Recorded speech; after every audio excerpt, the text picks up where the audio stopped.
എന്താണ് കോൺഗ്രസ്? യാതൊരു കെട്ടുറപ്പുമില്ലാത്ത പാർട്ടി, കുത്തഴിഞ്ഞ പുസ്തകം പോലെ കൈവിട്ടു പോയി നിൽക്കുന്ന ഒരു പാർട്ടി. കേന്ദ്ര സംവിധാനത്തിലൂടെയല്ലാതെ പാർട്ടിയേക്കാൾ മുകളിലേക്ക് നേതാക്കന്മാർ സെലിബ്രിറ്റി സ്റ്റാറ്റസോടുകൂടി വളരുന്ന ഒരു പാർട്ടി. ജനങ്ങൾ മനസ്സറിഞ്ഞ് വോട്ട് ചെയ്യുന്നത് കൊണ്ട് മാത്രം കേരളത്തിൽ വിജയിച്ചു പോകുന്ന ഒരു പാർട്ടി. പടലപ്പിണക്കമുള്ള പാർട്ടി, മുഖ്യമന്ത്രി കസേരയ്ക്ക് വേണ്ടി അടിയുണ്ടാക്കുന്ന പാർട്ടി. അങ്ങനെ കോൺഗ്രസിനെതിരായി സംസാരിക്കുവാനാണെങ്കിൽ നിരവധി വാക്കുകളാണ് കോൺഗ്രസിനെതിരെ ഉയർത്തുവാൻ കഴിയുന്നത്. പക്ഷേ അതിനേക്കാളൊക്കെ അപ്പുറത്തേക്ക് അരയും തലയും മുറുക്കി നിന്നാൽ വിജയിക്കുവാൻ കഴിയുന്ന രാഷ്ട്രീയ ഭൂമിക ഇപ്പോഴും കേരളത്തിൽ കോൺഗ്രസിനെ സംബന്ധിച്ച ഉണ്ട് എന്നുള്ളതാണ് വാസ്തവം.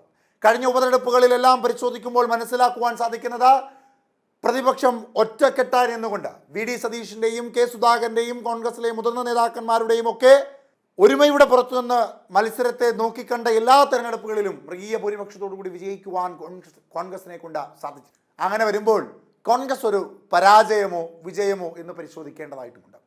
താഴെത്തട്ടിൽ സംഘടനാ പരിഷ്കാരങ്ങൾ കൊണ്ടുവരാനും പ്രത്യയശാസ്ത്ര വ്യക്തത കൊണ്ടുവരുവാനുമുള്ള കോൺഗ്രസിൻ്റെ ഉദ്ദേശം അറിയിക്കുക എന്ന ലക്ഷ്യത്തോടെ ഇക്കഴിഞ്ഞ ദിവസങ്ങളിൽ ഗുജറാത്തിലെ അഹമ്മദാബാദിൽ നടന്ന AICC സമ്മേളനത്തിൻ്റെ ഏറ്റവും വലിയ സവിശേഷത ഇന്ത്യയുടെ സ്വാതന്ത്ര്യ സമരത്തിൽ സമ്പന്നമായ ചരിത്രമുള്ള ഗുജറാത്തിൻ്റെ തലസ്ഥാന നഗരത്തിൽ പാർട്ടി നേരിടുന്ന പ്രതിസന്ധിയെ പ്രതിഫലിപ്പിക്കുന്നതിനുള്ള ഒരു പ്രതീകാത്മക വേദി എന്ന നിലയിൽ പ്രധാനമന്ത്രി നരേന്ദ്രമോദിയുടെയും അമിത്ഷായുടെയും രാഷ്ട്രീയത്തിൻ്റെയും ഭരണത്തിൻ്റെയും മാതൃകയുമായി മുന്നേറുന്ന ഗുജറാത്തിൽ, ആ ഗുജറാത്തിൽ നിന്ന് തന്നെ ഞങ്ങൾ ഇന്ത്യയെ തിരിച്ചുപിടിക്കുമെന്ന രാഹുൽ ഗാന്ധിയുടെ നിശ്ചയദാർഢ്യത്തിൻ്റെയും പ്രതിഫലനമാണ്. നമ്മുടെ ഭരണഘടനാ മൂല്യങ്ങളായ മതേതരത്വം, ബഹുസ്വരത, ഫെഡറലിസം എല്ലാവരെയും ഉൾക്കൊള്ളുന്ന വളർച്ച എന്നിവയോടുള്ള പാർട്ടിയുടെ പ്രതിബദ്ധത കോൺക്ലേവ് വീണ്ടും ഉറപ്പിച്ചു.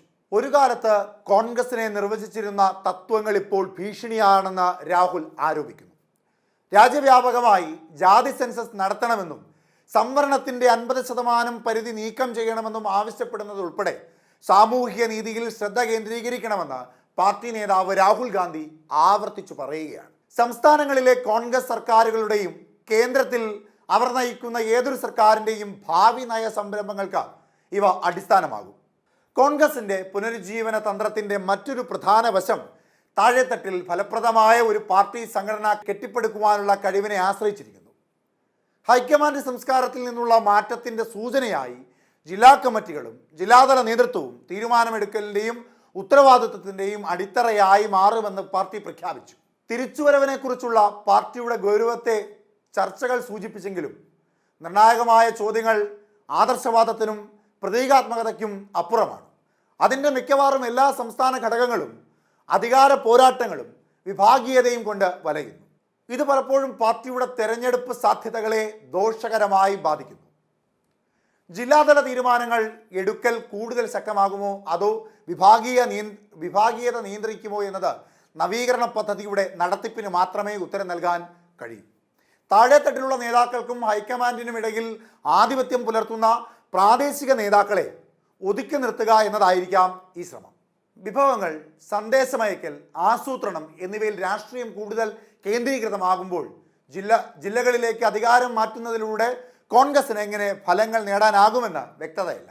വ്യക്തമായ ഒരു രാഷ്ട്രീയ മാപ്പിൻ്റെ അഭാവത്തിൽ പ്രത്യേകിച്ച് ഇന്ത്യയിലെ യുവാക്കളുടെയും വളർന്നു വരുന്ന മധ്യവർഗത്തിൻ്റെയും അഭിലാഷങ്ങളെ അഭിസംബോധന ചെയ്യുന്ന ഒന്ന് പാർട്ടി ഭാവിയിലേക്കുള്ള ഒരു ദർശനം രൂപപ്പെടുത്തുന്നതിന് പകരം നൊസ്റ്റാൾജിയയിലേക്ക് പിൻവാങ്ങൽ സാധ്യതയുണ്ട്.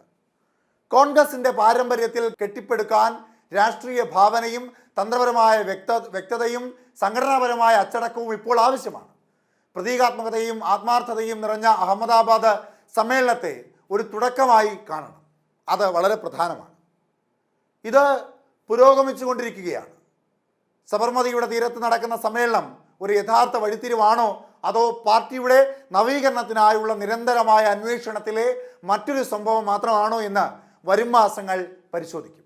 ആദ്യമായി കോൺഗ്രസ് പാർട്ടിയും രാഹുൽ ഗാന്ധിയും പ്രിയങ്ക ഗാന്ധിയും സച്ചിൻ പൈലറ്റും DK ശിവകുമാറും രേവന്ത് റെഡ്ഡിയും ചേർന്നുകൊണ്ട് കോൺഗ്രസ് ഭരിക്കുന്ന സംസ്ഥാനങ്ങളായ കർണാടകയിലെ ബംഗളൂരു നഗരവും തെലങ്കാനയിലെ ഹൈദരാബാദ് നഗരവും കോൺഗ്രസിൻ്റെ പരീക്ഷണ നഗരങ്ങളാക്കി മാറ്റിയെടുക്കുക. ലക്ഷക്കണക്കിന് യുവാക്കളും യുവതികളും IT മേഖലയിലും അല്ലാതെയും വിവിധ സംസ്ഥാനങ്ങളിൽ നിന്നും വന്ന് ജീവിക്കുന്ന ഈ നഗരങ്ങൾ നിങ്ങൾ മാതൃകാ നഗരങ്ങളാക്കി മാറ്റിയെടുക്കുക.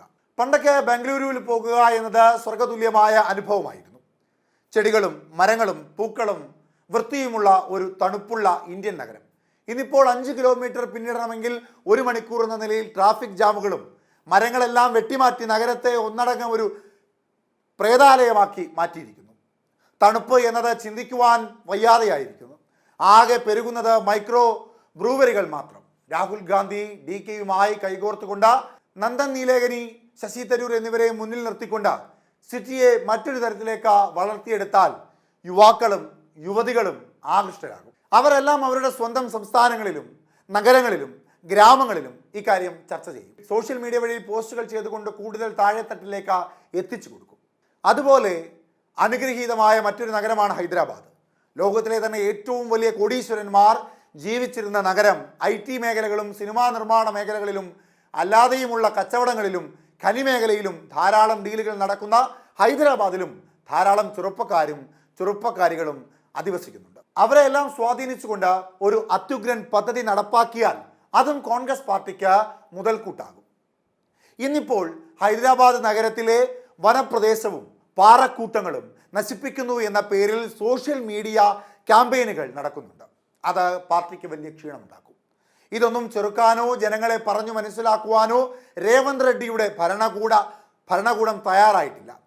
ഇങ്ങനെയുള്ള കാര്യങ്ങളെ അതിസൂക്ഷ്മം നിരീക്ഷിച്ചുകൊണ്ട് പാർട്ടിക്ക് ഗുണം ലഭിക്കുന്ന രീതിയിൽ വികസന പ്രവർത്തനങ്ങളുമായി മുന്നോട്ട് പോകുക.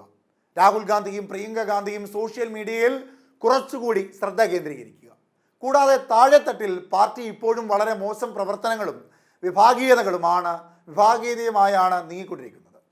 കേരളത്തിലാണെങ്കിൽ നേതാക്കൾ ഭൂരിപക്ഷവും നായർ സമുദായത്തിൽപ്പെട്ടവരാണെങ്കിൽ പോലും അണികളിൽ ഭൂരിഭാഗവും, അതായത് നായർ സമുദായത്തിൽപ്പെട്ടവരടക്കമുള്ള അണികൾ ഭൂരിഭാഗവും സംഘപരിവാറിനോട് വളരെ അടുത്ത് ചേർന്നുകൊണ്ടിരിക്കുകയാണ്. ഉദാഹരണമായി എടുത്താൽ തൃശ്ശൂർ ജില്ലയിലെ പഴയ മാള മണ്ഡലത്തിലെ വെള്ളാങ്ങല്ലൂർ എന്ന പഞ്ചായത്തിലെ പാർട്ടിക്കുള്ളിലെ പ്രശ്നങ്ങൾ കഴിഞ്ഞ 2-3 കൊല്ലങ്ങളായി നേരെയാക്കുവാൻ DCCക്കോ KPCCക്കോ സാധിച്ചിട്ടില്ല എന്നുള്ളത് ഏറ്റവും പ്രധാനപ്പെട്ട ഒന്നാണ്. ആയതിൻ്റെ പേരിൽ പകുതിയോളം അണികൾ വിവിധ പാർട്ടികളിലേക്ക് കൂടുമാറിക്കൊണ്ടിരിക്കുകയാണ്. ഈ വക സംഭവങ്ങളെ ഒറ്റപ്പെട്ട സംഭവങ്ങളായി കണക്കാക്കാതെ കാര്യമാത്ര പ്രസക്തിയോടെ ഏറ്റെടുത്തുകൊണ്ട് പാർട്ടി മുന്നോട്ട് നീങ്ങിയാൽ കോൺഗ്രസിനെ തോൽപ്പിക്കുവാൻ ഒരു ശക്തിക്കും സാധ്യമല്ല എന്ന EMSന്റെ വാക്കുകൾ ഓർമ്മിച്ചുകൊണ്ട് ഒരു കാര്യം പറയാം. ഒന്നായി നിന്നാൽ ഒരുപാട് നേടാൻ കഴിയുമെന്ന് ജനങ്ങൾക്ക് വരെ ബോധ്യമുണ്ട്. പക്ഷേ നിങ്ങൾക്കിപ്പോഴും ആ ബോധ്യം ഉണ്ടായിട്ടില്ല.